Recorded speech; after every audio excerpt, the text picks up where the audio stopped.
Isang mapagpalang umaga sa ating lahat, mga kapatid ko kay Kristo.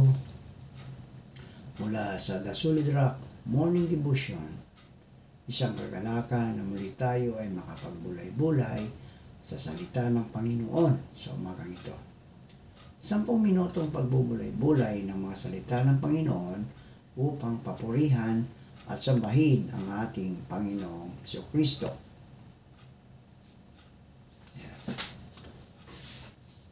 Pagpapanatili ng pamumuhay na malapit sa Diyos. Yan. Ito po ay matatagpuan sa Santiago, Kapitulo 4, talatang 8. Lumapit kayo sa Diyos at lalapit siya sa inyo. Halos lahat sa atin, minsan sa ating buhay ay nagpasyang mamuhay ng malapit sa Diyos at gawin siyang una sa ating buhay. Kaya nagpasya tayong magbasa ng Biblia at manalangin araw-araw. Pumunta sa iglesia tuwing linggo at dumalo sa pulong panalangin tuwing Miyerkules. Ngunit pagkaraan ng ilang araw o linggo, nawawala ang ating pagkamasigasig. Unti-unti tayong lumulubog sa pagkabagot sa pang-araw-araw na gawain. Para bang malayo na ang Diyos, ang ating pagbabasa ng Biblia at panalangin ay para bang tungkulin na at hindi isang kasiyahan. Ano ang nangyari sa pangakong mamuhay ng malapit sa Diyos?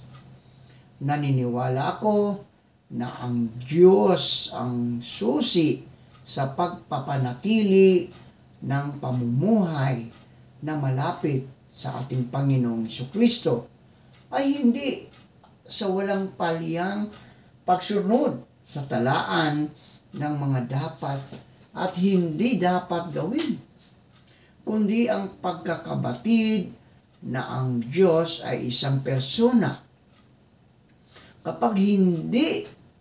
Kapag sinabi nating ang Diyos ay isang persona, nangangahulugang ito na hindi siya isang puwersa o isang sistema lang, kundi siya ay may karunungan, kapangyarihan at pag-ibig na walang hanggan. Siya ay nagmamahal sa atin at nakikipag-ugnayan sa atin. Dapat na patuloy tayong lumapit sa Kanya. Nasa atin ang pangako ng Diyos na kapag lumapit tayo sa Kanya, lalapit siya sa atin. Ayon sa Santiago 4:13. Sa katotohanan, makakalapit na tayo ngayon sa Kanya. Kalimutan natin ang ibang bagay, siya lamang ang tingnan natin. Isipin mo, nakatayo ka sa harap ng Panginoon. Ano ang mga naisip mo? Anong nararamdaman mo? Paano ka tumugon sa Kanya? Ang Diyos ay banal. Yan. Batid natin agad na hindi tayo nakatatayo sa Kanyang harapan dahil tayo'y makasalanan. Tulad ni Isaias, bulalas natin, kawawa ako, marumi ang aking labi at naninirahan sa piling ng mga taong marurumi rin ang labi. Mapapahamak ako pagkat ako'y isang makasalanang nakakita kay Yahweh, ang makapangyarihang hari. Isaias 6:5. Tayo po ay manalangin. Ama naming Diyos na mapagmahal, Ikaw ay napako sa krus dahil sa aming mga sala. Salamat, Panginoon, sa walang humpay na pag-ibig na inialay niyo sa amin. Aming itataas sa inyo ang aming mga kapatid sa pananampalataya na nangangailangan ng kagalingan dahil sa mga karamdaman. Butin mo sila, Panginoon, upang ibalik ang kanilang mga lakas na nawala dahil sa karamdaman. Aming inilalapit ang aming mga kapatid na drivers na naghahanap sa lansangan na sila'y ingatan mo at proteksyonan mo sa mga masasama. Amin ding itinataas sa inyo ang aming mga kapatid na mangingisda na sila ingatan mo sa laot ng karagatan tulad ng pag-iingat mo sa iyong mga apostol na naroon sa laot nang ang malakas na hangin ay kanilang naranasan at ito'y iyong pinahinto. Amin ding itinaas ang aming mga kapatid na mga magsasaka na sila ay iyong ingatan sa kanilang pagsaka upang ang bawat tao ay magkaroon ng pagkain sa kanilang mga hapak. Amin ding inilalapit sa iyo, Panginoon, ang aming mga kapatid na naghahanap ng trabaho, lokal man o abroad, naway makasumpong sila ng magandang trabaho sa tulong ng iyong banal na Espiritu Santo upang sila, O Diyos, ay magkaroon ng hanap buhay. Salamat, Panginoon, sa mga katugunan sa aming mga panalangin. Amen. Amen. Ang ating pagbubulay-bulayan o ang sentro ng ating pagbubulay-bulayan ay matatagpuan sa mga taga-Roma, Kapitulo 8, talatang 37 hanggang 37. Ayan. Hindi sa lahat ng mga ito, tayo'y siguradong magtatagumpay sa pamagitan niya na nagmamahal sa atin, sapagkat natitiyak kong walang makapaghihiwalay sa atin sa kanyang pag-ibig. Pansinin na kahit nadarama ni Isaias na tulad siya ng maraming basahan sa harap ng Diyos, inilala niya ang personal na Diyos kahit na tayo ay hinatulan na sa kanyang harapan. Ang banal na Diyos ay mabilis ding magpatawad. Kaya maipapahayag natin sa Kanya ang ating mga kasalanan at matatanggap natin ang Kanyang kapatawaran. Pag-isipan natin sandali. Ano-ano ang mga bagay na dapat kong talikuran? Ano-ano ang mga hakbang na dapat kong gawin upang hindi ko na muling magawa ang mga kasalanang iyon? Ang pangalawa, ang Diyos ay lubos. Sa presensya ng Diyos na lubos, nakikita natin ang ating mga pagkukulang at kasalanan. Maaring hindi natin iniisip na kasalanan ang ilan sa mga ito. Kabalisahan, katamaran, kakulangan ng pag-ibig, hindi magandang saloobin, sobrang panahong ginugugol sa panunood ng telebisyon at sa mga laro at libangan. Hindi nakakalugod ang mga ito sa Diyos, kaya dapat nating talikuran. Ngunit kahit na alam natin ang ating mga kahinaan, ilan sa atin ay tumigil ng magsikap na maging lubos.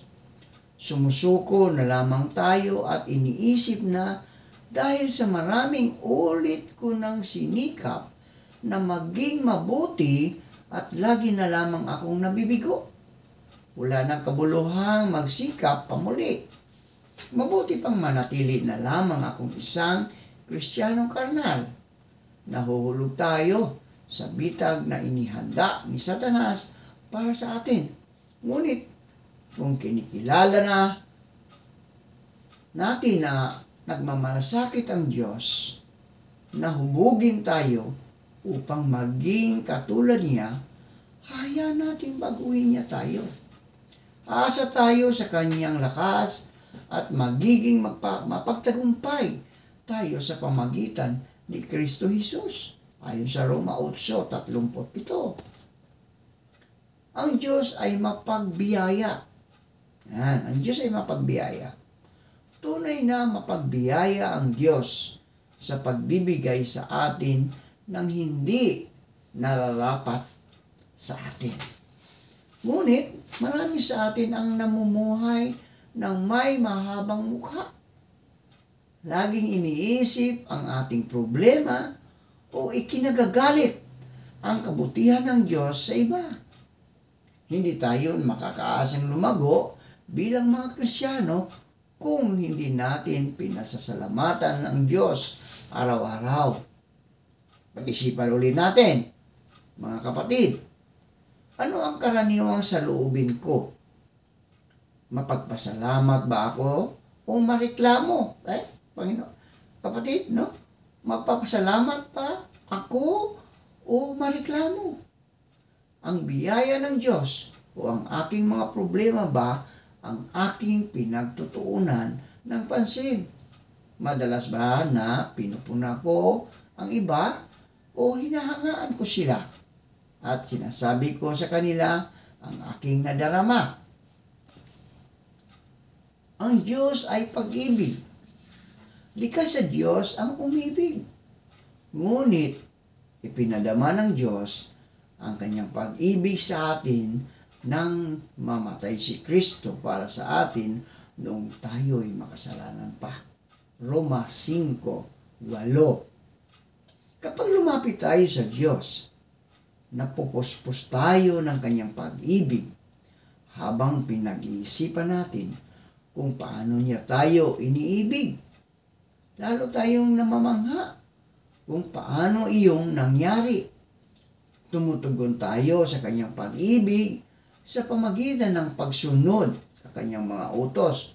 Juan 14:15, sa pagmamahal ng iba, Juan 4:7, sa pagtulong sa iba na maunawaan ng Biblia, Juan 21:15-17, sa pagmamamalasakit sa nangangailangan, Matthew 25:35-40, at iba pa. Pinaglilingkuran natin siya sa pamagitan ng pagtulong sa pisikal, emosyonal, at espiritual na pangangailangan ng iba. Isa ito sa maraming paraan na iniaalay natin bilang buhay na handog ang ating mga sarili sa Kanya. Roma 12:1. Pag-isipan muli natin, mga kapatid, gaano ko kamahal ang Diyos? Higit ko bang mahal ang aking sarili kaysa Kanya? Sa anong mga paraang ipinakikita ko ang aking pag-ibig sa Diyos at sa ibang tao? Manalangin tayo. Salamat, Panginoon, sa panibagong araw at buhay na inialay mo po namin sa inyo. Ang araw na ito ay buong aming hinihiling na ingatan mo ang aming buong pamilya, Panginoon. Ilayo mo sila sa anumang kapahamakan o karamdaman man. Gabayan mo at patnubayan mo po kami sa araw-araw ng aming mga buhay. Salamat o Diyos sa aming mga panalangin. Amen at